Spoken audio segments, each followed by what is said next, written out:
Iya, saya akan mengajak Anda kembali untuk berdialog. Saya ingin ke Mas Uki. Mas Uki, kalau dari perbandingan jumlah tim sukses ini kan dari Prabowo Gibran ini lumayan banyak ya anggotanya. Artinya strateginya akan seperti apa sih? Apakah secara keseluruhan di wilayah-wilayah tertentu yang suaranya notabene belum mumpuni atau belum kuat begitu? Ya, terima kasih.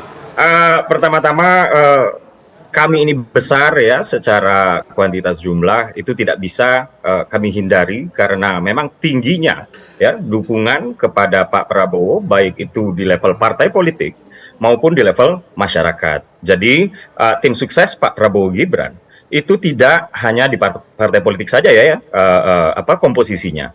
Itu yang pertama. Lalu yang kedua juga memang kami juga tidak bisa membendung tingginya antusiasme komponen masyarakat untuk ikut berkontribusi memenangkan Pak Prabowo Gibran. Apalagi Pak Prabowo Gibran ini kan adalah perkawinan dua kekuatan politik yang besar ya, yaitu Pak Prabowo sendiri ya yang sudah berkontestasi sejak beberapa periode yang lalu juga Mas Gibran di sini yang merupakan simbol politik untuk Pak Jokowi, sehingga besarnya tim ini ya dapat dijelaskan dengan tingginya antusiasme masyarakat. Nah, terkait dengan strategi pemenangan di masing-masing daerah ya tentu itu sudah ada ya, dan saya tidak bisa membeberkan ini secara keseluruhan karena memang strategi ini banyak yang bersifat rahasia. Namun iya betul bahwa memang ada beberapa strategi khusus ya yang kami canangkan ya dan akan kami implementasikan. Beberapa bahkan sudah dimulai untuk diimplementasikan, yaitu di daerah-daerah tertentu yang selama ini memang menjadi kelemahan ya dari Pak Prabowo yang kini sudah dilengkapi dengan hadirnya Mas Gibran, yaitu untuk mendampingi Pak Prabowo menjadi RI 2. Kurang lebih seperti itu, Mbak. Ya, Mas Uki, kalau berbicara mengenai kelemahan, apa sih yang paling disoroti dari tim sukses nomor 2 ini?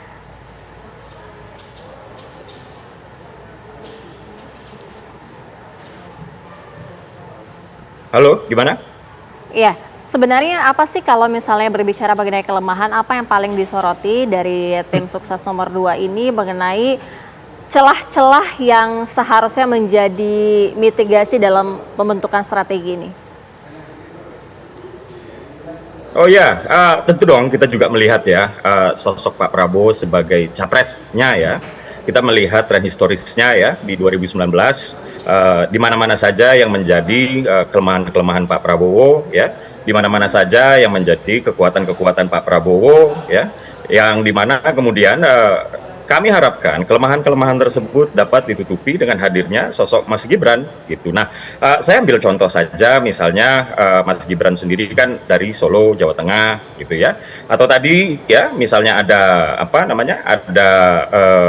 sebuah survei yang dilakukan di sebuah universitas di Madura, ternyata kawan-kawan mahasiswa justru sebagian besar mendukung Pak Prabowo Gibran, yang dimana sebenarnya menurut perhitungan-hitungan kita di 2019 yang lalu bahwa ini adalah daerah yang tidak cukup kuat untuk Pak Prabowo, misalnya seperti itu ya.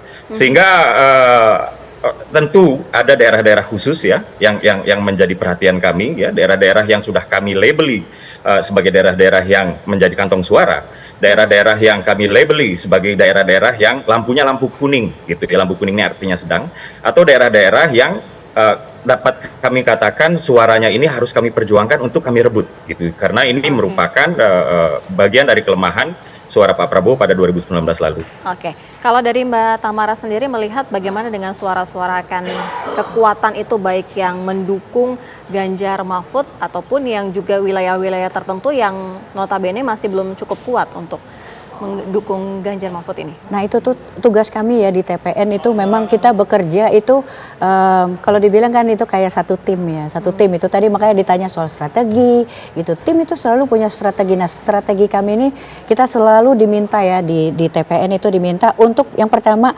kita kasih tahu dulu sekali lagi, setiap hari itu kita mesti bangun ya. Di sini itu harus ada bahwa segala jenis dedikasi yang kami perjuangkan hari ini itu sepenuhnya itu memang ditujukan untuk rakyat.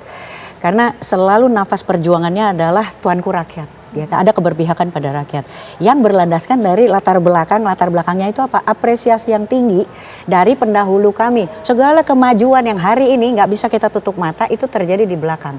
Nah itu baru kami bisa tentukan strategi yang tadi dibilang. Nah kendalanya itu apa? Kami tuh terbiasa kalau misalnya kayak di tim sepak bola ya, karena saya kan dulu pembuat acara tim sepak bola. Itu kita tuh selalu nggak bisa gini. Itu ada visi misi yang itu nggak bergerak. Dari sebelum ditentukan kemarin nomor urut, kita itu udah punya visi. Dan di tim di TPN kami itu kalau fisik itu kan kita visioner lah ya gitu ya. Terus misi itu kan bagaimana cara kita mencapainya. Saya dulu bawain acara nih dulu sepak bola Liga Inggris ya di sini ya. Jadi misalnya gini Manchester United ya itu mau jadi juara Liga Inggris gitu. Dia kan itu visinya dia gitu.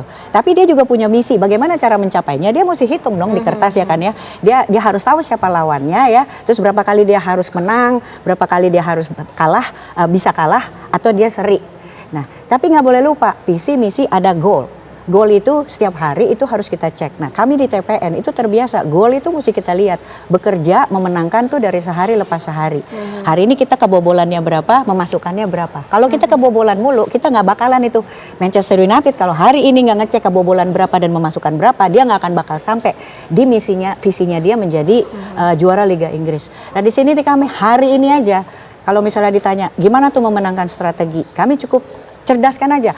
Segala perjuangan kami itu akan menjadi sia-sia. Kesulitannya itu cuma apa sih? Kecerdasan bangsa dalam menangkap pesannya. Oke, Mbak Tamara, tapi menjadi concern juga tidak dengan adanya beberapa kader dari PDI Perjuangan yang sudah tidak lagi di PDI Perjuangan artinya kan, apalagi dari istana sendiri. Nah ini bagaimana dengan para pemilih yang mungkin agak terpecah belah atau seperti apa begitu? Anggaplah itu terjadi, Tugas kami adalah memastikan bahwa hal yang terjadi hari ini itu kita tidak hanya kebobolan tapi kita juga memasukkan.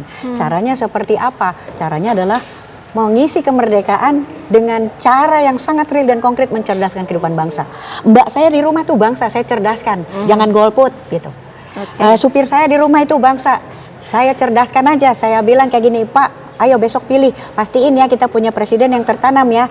Kalau misalnya dia, pastikan aja petugas partai ya Pak, jangan petugas ormas. Oke, saya cerdaskan aja dengan hal-hal praktis dan natural dan sehari-hari. That's it gitu.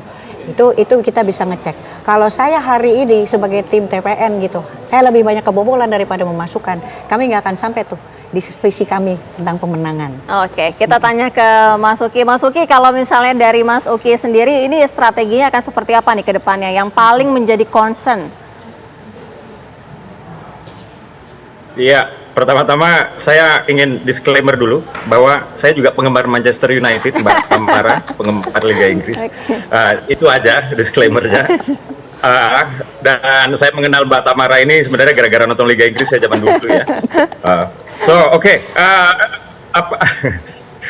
Apa yang menjadi concern kami saat ini adalah sebenarnya untuk mempertahankan keunggulan ya, Mbak. Jadi memang kita adalah sebuah realita ya yang sudah dipaparkan berbagai survei-survei yang kredibel bahwa Prabowo Gibran ini sedang unggul gitu. Tapi kami tidak ingin jumawa ya. Yang kami lakukan adalah terus merangkul orang sebanyak-banyaknya ya, terus memberikan edukasi yang sebanyak-banyaknya dan tentu ya bahwa negara ini adalah negara yang sangat besar ya. Negara ini terlalu kompleks ya untuk di-coupling oleh satu dua pihak saja.